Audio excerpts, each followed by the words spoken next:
한국 근현대의 비밀 안창호와 국립협회에 대해서 말씀드리겠습니다.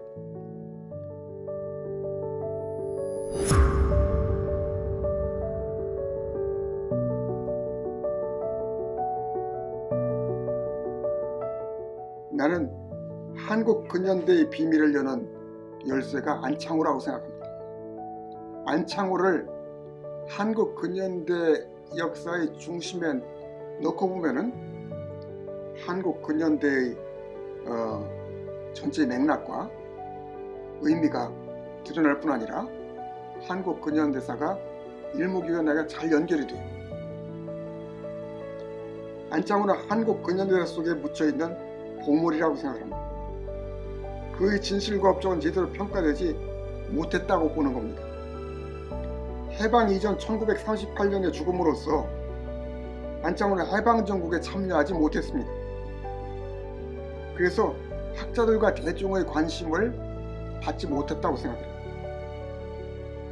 해방정국에서 이승만, 김구, 김일성, 여운형, 김원봉, 김규식 이런 사람들은 주목받았지만은 안창호는 관심의 대상이 되지 못했습니다.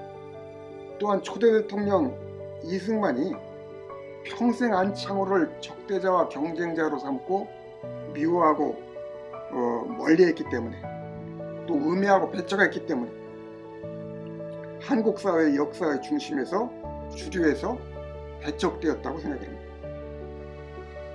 특히 이승만과 친일파 국사 편찬에는 안창호에게서 애국가 작사지위를 빼앗음으로써 안창호를 한국 역사와 사회의 중심에서 몰아놨다고 생각합니다.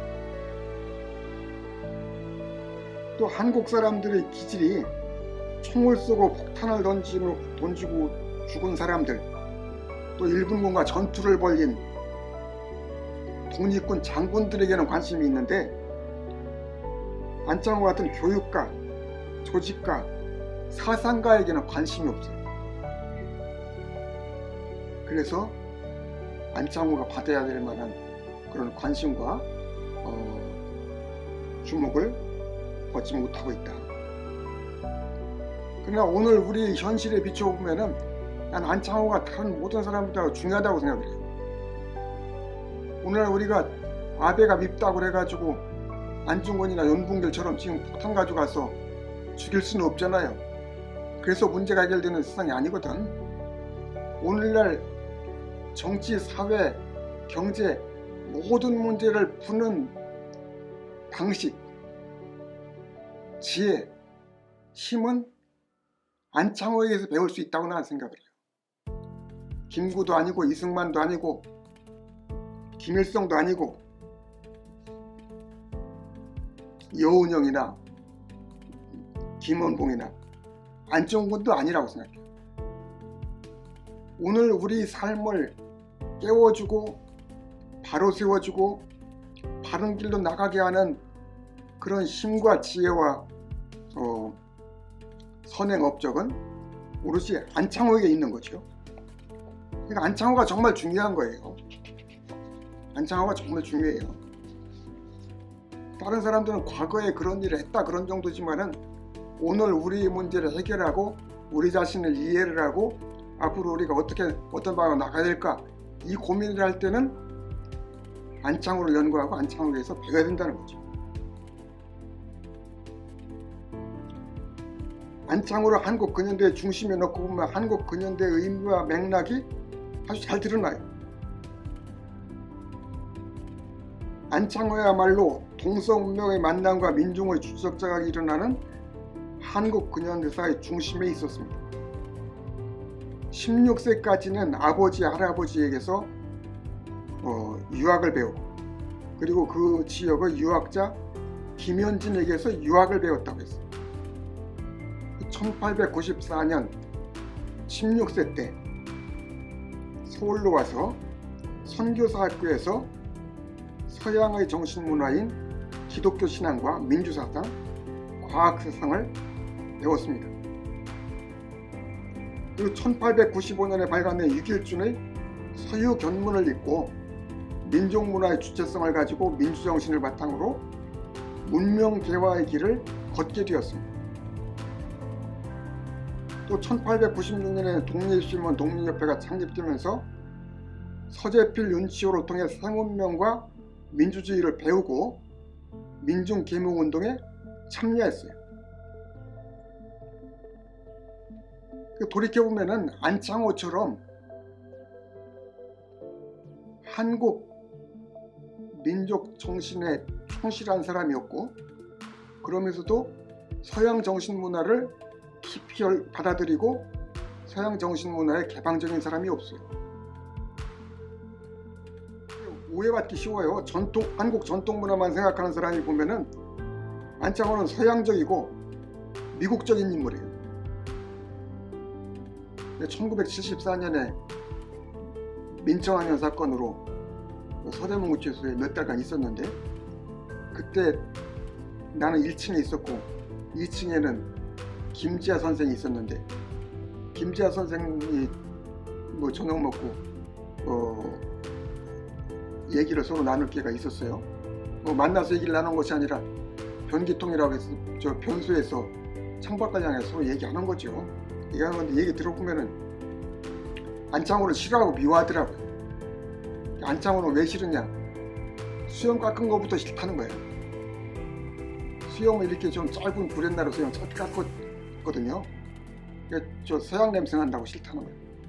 그때는 이 김지아 시인이 동학하고 강정살에 빠져 있을 때니까, 동양적인 이런 거에 관심 가질 때니까 도덕주의를 내세운 안창호 선생이 마음에 들지 않을 수가 있었지. 그건 너무 지나친 생각이야. 수염을 짧게 깎았다고 해가지고 기분 나쁘다고 할 건 없잖아. 이렇게 전통 문화에만 생각하는 사람이 보면 안창호는 서양적이고 미국적인 인물이지만은, 또 서양 정신 문화에 비춰보면은 안창호는 참으로 한국적이고 동아시아적 인물이에요. 안창호처럼 자기 자신을 이렇게 훈련시키는 사람이 없어요. 아주 말 한마디, 행동 하나하나, 표정 하나하나에 이르기까지 한국적인, 동양적인 그 정신이 배어있는 사람이죠. 그러니까 평생 자기 훈련을 한 사람이잖아요. 자기를 갈고 닦은 사람이에요. 자제력이 엄청난 사람이죠. 안창호 같은 사람은 유럽이나 미국에서는 결코 나올 수 없는 사람이에요. 동양 정신문화의 영향을 깊이 받은 사람이 아니고는 안창호 같은 사람이 될 수 없는 거라는 거죠. 안창호는 정말로 한국 동양의 정신문화를 깊이 체화했을 뿐 아니라 서양 정신문화를 깊이 받아들여서 중합한 새로운 인물형을 구현한 사람이죠. 아마 안창호 같은 사람은 그 100년 전, 200년 전에는 만날 수 없을 거예요. 새로운 인물형이 창조된 거야. 아마 오늘날 우리 한국인이 모델이 된다고 그러면은 안창호가 모델이 되지 않겠어요? 한국 문화적 주체성을 가지면서도 세계 문화에, 서양 문화에 개방적이고 서양 문화가 잘 통하고, 안창호 같은 사람은 서양 사람들하고도 정말 잘 통하는 사람이에요. 한국 사람들하고도 잘 통하고. 안창호는 독립협회에 참여해서 서재필하고 윤치호에게 많이 배웠지만은 독립협회의 활동과 한계를 극복하고 새로운 민주교육운동의 지평을 열었어요. 독립협회를 주도한 인사들 서재필, 윤치호 등은 고종황제와 협력하여 문명개화를 이루려고 했습니다. 그들은 입헌군주를 생각하고 입헌군주제를 생각하고 지배 엘리트로서 민중을 불신하고 멸시했어요. 그러나 안창호는 평안도 가난한 평민의 아들로 민중의 한 사람으로서 민중 속에 들어가 민중을 깨워 일으키려고 했습니다. 자신이 민중의식을 가지고 민중에 대한 신뢰와 사랑과 존중을 가지고 민중을 깨워일으켰죠. 그는 민주공화정의 이념을 일찍 확립했습니다. 안창호가 1907년에 만든 독립운동단체 신민회는 한국 근현대사에서 민주공화정의 이념을 최초로 제시한 단체예요. 그 이전에 안창호는 이 민주공화정의 이념을 정말 아주 확립한 분이에요. 민주정신이 아주 깊이 들어간 분이라고 볼 수 있죠. 이 안창호가 만든 최초의 단체가 공립협회예요. 이 공립협회가 안창호의 삶 전체의 뿌리가 되고 씨가 되는 단체라고 볼 뿐 아니라 한국 근현대의 뿌리와 씨앗이 되는 그런 단체라고 이렇게 생각을 해요. 이 공립협회에 대해서 사람들이 별 관심이 없어요. 생각을 많이 얘기를 안 해요. 그러나 우리가 조금 들어가서 살펴보면은 이 공립협회는 매우 중요한 단체라는 걸 알 수 있어요. 이 공립협회라는 말을 가만히 생각해 보세요. 공립협회는 독립협회를 계승한 단체인데 독립협회랑 다르죠. 독립협회는 홀로 선다는 말이고 공립은 함께 선다는 말이죠. 더불어 선다는 말이에요. 그 이름 자체가 민주정신을 담고 있어요. 홀로 서는 것이 아니라 함께 선다. 민중이 함께 일어서는 협회인 거예요. 안창호 선생은 1902년에 미국 유학을 갔어요. 미국 유학을 갔는데 길거리에서 한국 인삼장사 둘이 상투 잡고 싸우는 것을 보고 나서는 안창호 선생이 아주 상당히 깜짝 놀랐어요. 정말 창피하다고 생각한 거죠. 그 인삼장수를 뜯어 말리고는 동지들하고 의논해서 내가 공부하는 것도 중요하지만 공부하는 것보다도 우리 동포들을 깨워 일으키는 게 중요하겠다. 교육하는 게 중요하겠다. 그렇게 해가지고 1903년에 상항의 결의라고 하는 게 생겨나요. 상항이라는 말은 샌프란시스코라는 말인데 샌프란시스코의 결의. 이게 미국에 있는 윤창희 공사단 위원장은 삼국지에 나온 도원결의보다 더 중요한 거다 그렇게 얘기를 하거든요. 이게 뭐냐면은 안창호가 가까운 동지들 이강, 김성무, 정재관 이 세 사람이 안창호와 함께 모여서 안창호의 그 결심을 듣고서는 그러면은 우리 세 사람이 돈을 벌어서 안창호와 안창호의 가정을 먹여 살리고 안창호는 한인 동포들을 깨워 일으키는 교육하는 일에 전념한다. 이런 결의를 맺은 거예요. 이 결의가 굉장히 중요합니다. 안창호 선생도 이 결의에 크게 의존하죠. 근데 이 결의가 계속 발전해가지고 공립회가 되고 신민회가 되고 흥수단이 되고 그렇게 되는 거예요. 그래서 이 상항의 결의에서 상항 친목회, 샌프란시스코 친목회가 만들어지고 샌프란시스코 친목회가 발전해서 공립협회가 되는 거죠.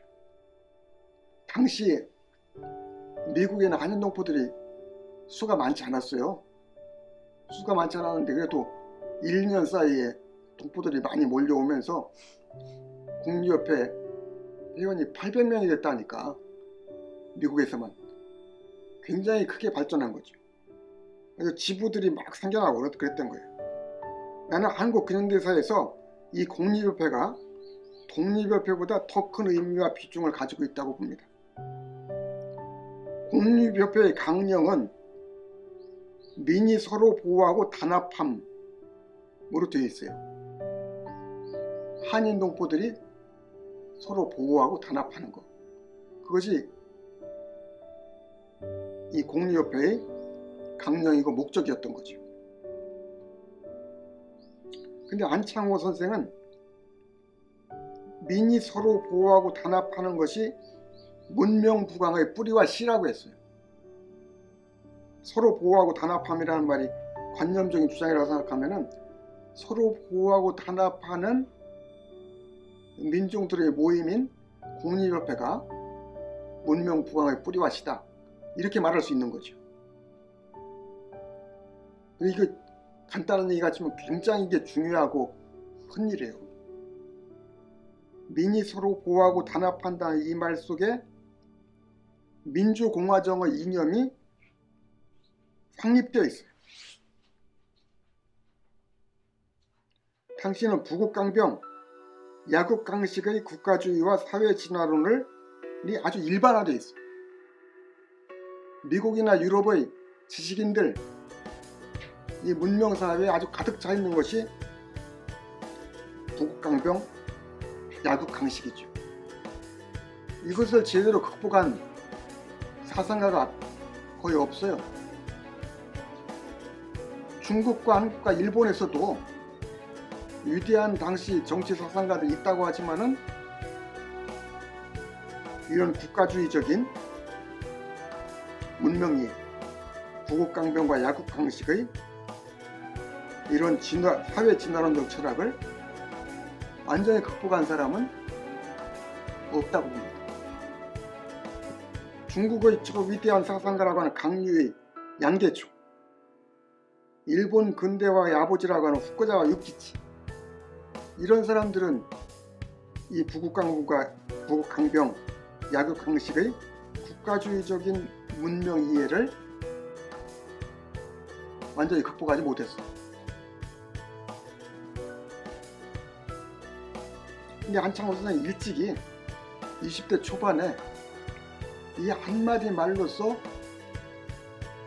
완전하게 민주주의적인, 민주공화정 또는 민중주의적인 그런 문명관과 국가관을 확립한 거죠. 이건 아무리 강조해도 그 중요함을 다 표현하기가 어려워요. 그 당시 사상가들하고 비춰보면 그렇다는 거예요. 동서양의 어떤 철학자나 사상가, 또 동아시아의 어떤 정치 사상가들도 안창호와 같은 이런 생각이 이르지 못했어요. 이 안창호가 그렇게 얘기를 해요.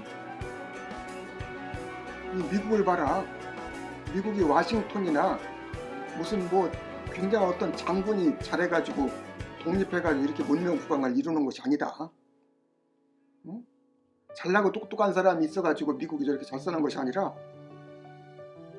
미국의 교육이나 산업이나 문화나 어떤 것을 보더라도 잘난 놈, 못난 놈,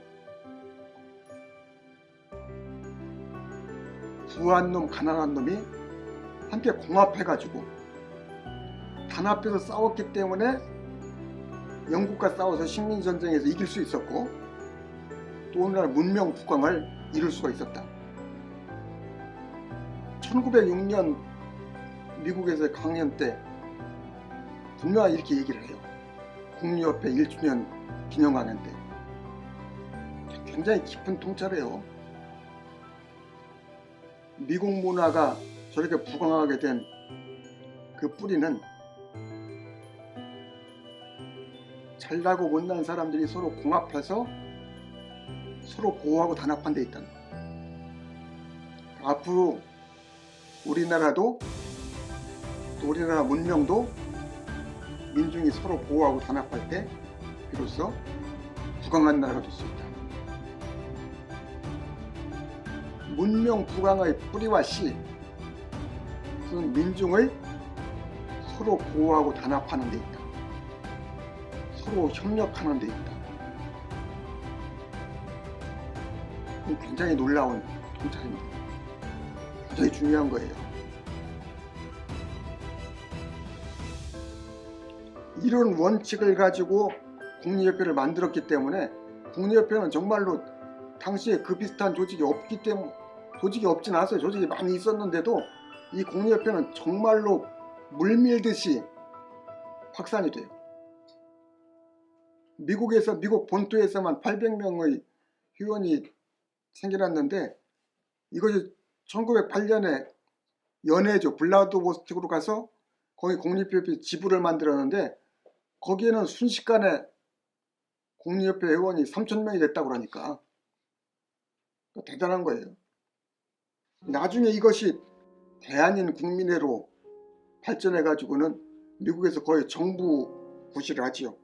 정부 고시를 하는데, 많을 때는 회원이, 국민회 회원이 3, 4만 명이 이르렀다니까 굉장히 큰 조직을 만들어낸 거죠. 이 공리협회가 1907년 2월에 안창호는 이 공리협회의 어떤 결의에 따라서 신민회를 만들자 해가지고, 나라가 을사늑약으로 나라의 주권을 뺏기게 됐으니까 이렇게 미국에만 있을 수 없다, 한국으로 들어가서 운동을 해야 된다 해서 공리협회 회원들하고 만든 것이 대한신민회 취지서예요. 대한신민회를 어떻게, 신민회라는 걸 어떻게 만들 것인가, 거의 완벽한 구상과 철학을 가지고 안창호가 1907년에 오죠. 그 공리협회 회원들 몇 명의 도움을 받아가지고, 또 한국에 있던 다른 동지들하고 해가지고 전국적인 신민회라고 하는 큰 조직을 만들었네요. 그 당시 한국에 독립운동을 하려고 했던 젊은 사람들은 여기에 다 망라됐다고 볼 수 있어요. 이 신민회에 다 안 들어간 사람이 거의 없어요. 이 공리협회가 신민회로 이렇게 발전된 거고, 이 신민회가 이제 또 미국 가서는 또 흥사단으로 대한인 국민회로 되는 거고, 또 대한인 국민회를 바탕으로 해서 임시정부가 또 만들어지는 거죠. 공리협회에서 임시정부를 만들기까지 아주 직접 연결이 돼요. 공리협회를 바탕으로 공리협회, 대한인 국민회, 또 흥사단, 여기서 나오는 인력과 그 돈을 가지고 상해로 가서 그 돈과 인력, 그 지원을 받아서 상해 임시정부를 만드는 거죠. 신민회 때 이 교육 독립운동은 3.1운동으로 직결되는 거예요. 왜냐하면 안창호 선생이 전국을 돌아다니면서 아주 목이 닳도록, 혀가 닳도록 연설한 것은, 우리나라가 지금 주권을 빼앗기게 됐으니까 우리가 단합해서 들고 일어나면은 나라를 구할 수 있다. 그러면서 애국 강연을 한 다음에는 청중들한테 전부 다 대한독립만세를 외치게 했다는 거거든요. 애국가를 부르면서. 근데 3.1운동, 12년 후에 일어난 3.1운동은 다른 게 아니잖아요. 애국가를 부르면서 대한독립만세를 외친 거거든. 안창호 선생이 12년 전부터 이미 한국에서 애국가를 부르며 대한독립만세를 부르는 운동을 벌인 거예요. 그러니까 애국가 부르면서 대한독립만세를 부른 것이 3.1운동이라고 하면은, 그건 안창호 선생이 12년 전에 이미 시작한 거예요. 이 공리협회에서 시작된 작은 이런 씨앗이라고 할까, 뿌리가 자꾸 싹이 돋고 가지가 뻗고 열매와 꽃을 맺어가지고 한국 근현대사의 어떤 중심에 서게 된 것이 아닐까. 안창호 선생은 자신을 낮추고 희생해서 임시정부를 조직하고 존속하게 했을 뿐 아니라 독립운동 세력과 민족의 대동단계를 위해서 죽을 때까지 자신을 희생하고 헌신하였습니다.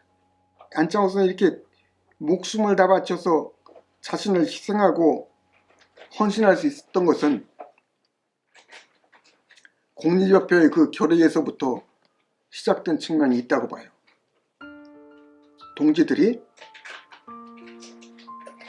안창호와 그 가정의 생활비를 책임지고, 안창호는 자유롭게 헌신한다. 자기 목숨을 바쳐서 헌신할 생각을 안창호가 할 수 있었던 거죠. 그래서 안창호는 정말 사심없이 독립운동 세력과 민족의 대동단결을 위해서 헌신했는데, 이런 헌신의 그 생각이 대공정신으로 발전했다고 봐요. 그래서 나중에는 독립운동 세력과 민족의 대동단결을 위해서 대독립당이라는 걸 만들려고 했는데, 대독립당을 만드는 원칙, 이념, 사상으로 대공주의를 내세웠어요. 대공주의는 민족 진영 세력과 당시 사회주의 진영 세력을 통합하는 이념이라고 봅니다. 하도 민족주의 진영하고 사회주의 진영이 대립하니까 그걸 통합하기 위해서 안창호 선생이 자신은 민족 진영 속에 있으면서도 정치, 경제, 교육, 민족의 평등을 바탕으로 세계 정의와 번영을 추구한다. 그러니까 정치, 경제, 교육의 평등, 또 민족과 민족의 평등, 그걸 바탕으로 해서 건전한 민주국가를 세우고, 그 건전한 민주국가를 바탕으로 세계 정의와 평화를 이루는, 세계 번영을 이루는 그런 당을 만들자는 거죠. 그러니까 안창호 선생님 보면은 정말 조금도 이질어진 것이 없거나 이질어진 것이라든지 구겨진 것이 없어요. 뭐 이렇게 누구한테 굴종하는 거라든지 누구에게 타협하는 거라든지 그런 게 일체 없잖아요. 정말 정직하지요. 진실하고 곧지요. 그러면서 막힘없이 활짝 열려 있어요.